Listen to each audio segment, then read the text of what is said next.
আসসালামু আলাইকুম আরহামতুল্লাহি ওয়া বারাকাতুহু। সুপ্রিয় দর্শক, প্রতিদিনের মতো আজও নতুন একটি ভিডিও নিয়ে আপনাদের মাঝে হাজির হয়ে গেলাম। ছাদ বাগানে কিভাবে মিষ্টি কুমড়ো চাষ করবেন আজকে আমাদের এই ভিডিওতে আপনারা দেখতে পারবেন। টবের মধ্যে কিভাবে মিষ্টি কুমড়ো গাছ রোপণ করবেন অথবা কিভাবে পরিচর্যা করবেন আজকে আমাদের এই ভিডিওর মাধ্যমে সেগুলোই দেখতে পারবেন। বন্ধুরা, আপনি যদি আমাদের টঙ্গী গ্রিন গার্ডেন ইউটিউব চ্যানেলে নতুন যুক্ত হয়ে থাকেন তাহলে অবশ্যই আজকের এই ভিডিওতে একটি লাইক দিয়ে অবশ্যই চ্যানেলটিকে সাবস্ক্রাইব করে রাখবেন। ভিডিওটি ভালো লাগলে সুন্দর একটি কমেন্ট করবেন এবং বন্ধুদের মাঝে শেয়ার করবেন। যে সমস্ত বন্ধুরা আগেই আমাদের চ্যানেলটিকে সাবস্ক্রাইব করে রেখেছেন সবাইকে অসংখ্য ধন্যবাদ। সম্পূর্ণ ভিডিওটি ধৈর্য সহকারে দেখার অনুরোধ রইল।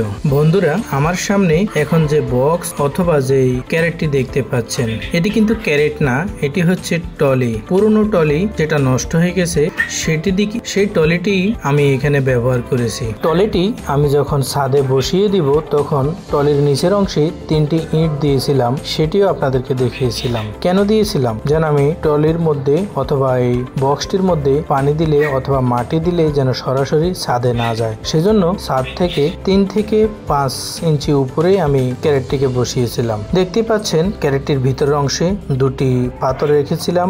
এখানে আমি আরো বেশ কিছু পাথর দিয়ে দিব অথবা ইটের খোয়া দিয়ে দিব যেন এই ক্যারেটটির নিচের অংশে কোনো রকমের পানি না জমে থাকে এবং যেন মাটি কম লাগে, সেজন্য নিচের অংশে আমরা পাথর অথবা ইটের খোয়া অথবা অন্যান্য জিনিসপত্র আমরা এখানে রাখবো। দেখতে পাচ্ছেন আমি কিছুক্ষণের মধ্যে এই ক্যারেটের নিচের অংশে যে পাথরগুলো দিব অথবা যে ইটের খোয়াগুলো দিব সেগুলো আপনাদেরকে দেখিয়ে দিব আমি কিভাবে দিব। অন্তত কমের পক্ষে 1 থেকে 2 ইঞ্চি ভরাট করে দিব নিচের অংশে পাথরগুলো দিয়ে। বন্ধুরা, আমি পাথরগুলো নিয়ে আসলাম, আস্তে আস্তে পাথরগুলো ঢেলে দিলাম আমার ক্যারেটটির মধ্যে অথবা টয়লেটের মধ্যে। দেখতে পাচ্ছেন আমি হাত দিয়ে একটু নাড়াচাড়া করে দিচ্ছি, তারপর চারদিকে সমানভাবে মেলে দিলাম যেন পরিমাণ মতো চারপাশে থাকে। এর উপরে আমি মাটি ভরাট করে দিব, বেশ কিছু মাটি দিয়ে দিব।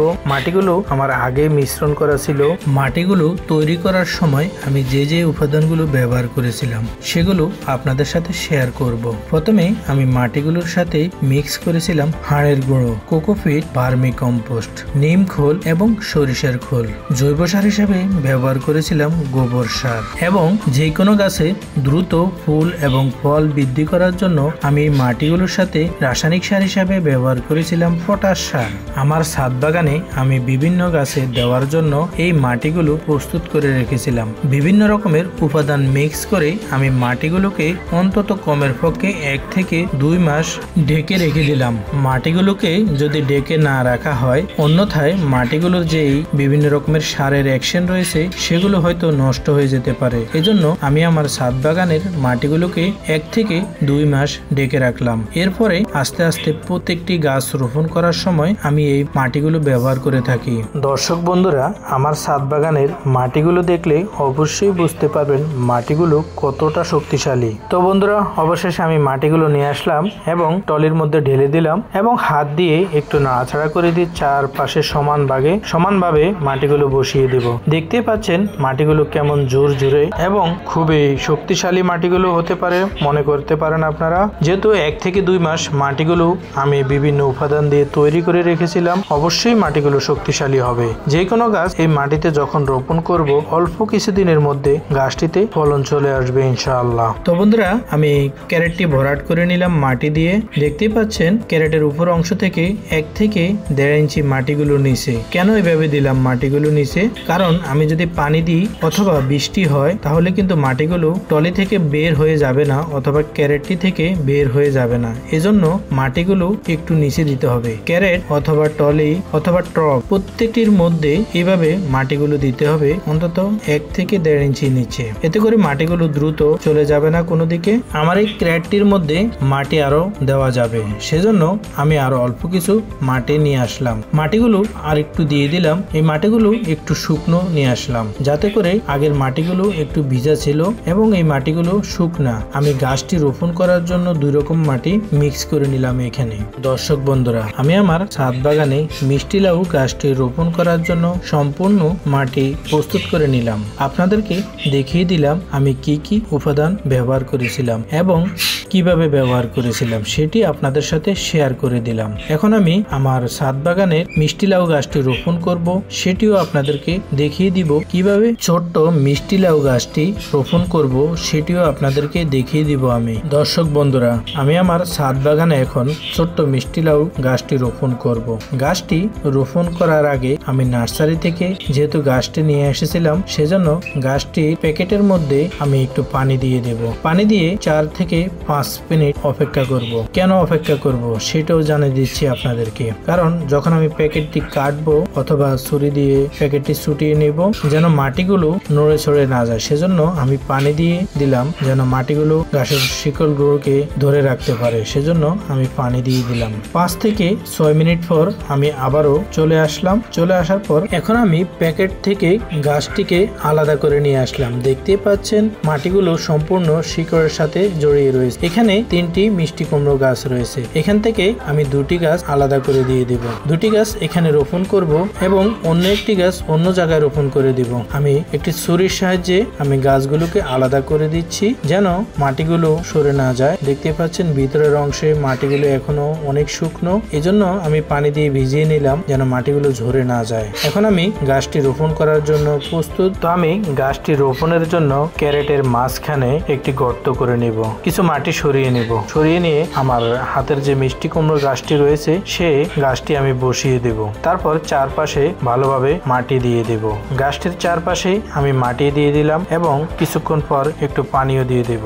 এখন আমি মিষ্টি লাউটির চারপাশে একটু পানি দিয়ে দিব এবং পাতাগুলো একটু ভিজিয়ে দিব। পরিমাণ মতো পানি দিব, বেশি দিব না যেন গাছটি মরে না যায়। শিকড়গুলো যেন ভালোভাবে চারিদিকে ছড়িয়ে পড়ে। হালকা একটু পানি দিয়ে দিলাম। দেওয়ার পরে এভাবে আমি রেখে দিব। তবে গাছটির উপরে যে কোনো একটি কিছু দিয়ে রাখবো। আমি গাছটি একটু ঢেকে রাখবো। ঢেকে রাখার কারণ হচ্ছে যেহেতু গাছটি আমি এখন রোপণ করেছি, হয়তো রোদের তাপ ফেলে গাছটি একটু দুর্বল হয়ে যেতে পারে। এজন্য গাছটিকে আমি একটু ঢেকে রাখবো। ঢেকে রাখার জন্য আমি এই পেঁয়াজের বস্তাটিকে উপরে দিয়ে দেব। এই পেঁয়াজের বস্তাটি উপরে দিয়ে দেওয়া, এটি দেওয়ার কারণ হচ্ছে এটি নেটের মতো আলো বাতাস চারদিক থেকে আসতে পারবে। দর্শক বন্ধুরা, গাছটি রোপণের 8 থেকে 10 দিন পর গাছটির চেহারা পরিবর্তন হয়ে গেছে, সেটি অবশ্যই দেখতে পাচ্ছেন। দর্শক বন্ধুরা, মাত্র 8 থেকে 10 দিনের মধ্যে আমাদের মিষ্টি কুমড়ো অথবা মিষ্টি লাউ গাছটি কেমন পরিবর্তন এসেছে সেটি অবশ্যই আপনারা আমাদের কমেন্ট বক্সে জানিয়ে দিবেন। আমাদের ছাদ বাগানে মিষ্টি লাউ গাছটি এখন মাচা দেওয়ার প্রয়োজন। আমি আগে মাচা প্রস্তুত করে রেখেছিলাম। এখন মাচাতে একটি লাঠির মাধ্যমে একটি লাঠি দিয়ে দিব। লাঠির মাধ্যমে মাচাতে চলে যাবে আমার এই মিষ্টি লাউ গাছটি। সুপ্রিয় দর্শক, ছাদ বাগানে অথবা বাড়ির আঙিনায় অথবা বারান্দায় ছোট্ট একটি লাউ গাছ লাগিয়ে দিন এবং উপভোগ করুন লাউ শাক এবং লাউ। একটু পরিচর্যার মাধ্যমে, একটু পরিশ্রমের মাধ্যমে আপনিও পেতে পারেন অধিক পরিমাণ ফলন। দর্শক বন্ধুরা, 30 থেকে 35 দিন পর আমরা আবারও ছাদ বাগানে চলে আসলাম। এসে দেখলাম আমাদের মিষ্টি লাউ গাছটিতে ফুল চলে এসেছে।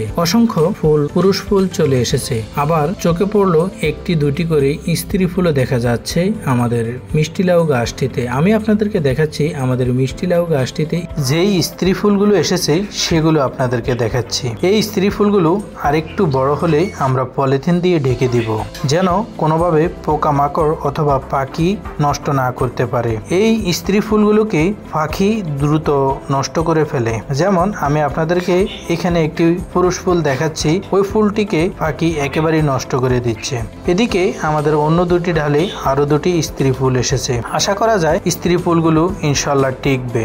স্ত্রী ফুলগুলো টিকানোর জন্য পুরুষ ফুলের সাথে পরাগায়ন করাতে হবে। তো আমরা স্ত্রী ফুলগুলো যখন ফুটবে তখন পুরুষ ফুলের সাথে কিভাবে পরাগায়ন করাবো সেটাও আপনাদেরকে দেখাবো আমরা। মিষ্টি লাউগুলো পরাগায়নের পর 100-তে 90% টিকে যাবে ইনশাআল্লাহ। তাই আমার ছাদ বাগানে আমার এই মিষ্টি লাউ গাছটিতে 3টি স্ত্রী ফুল এসেছে। আমি 3টি স্ত্রী ফুলে পরাগায়ন করিয়ে দিব, দেখবো ইনশাআল্লাহ কয়টি টিকে এখান থেকে।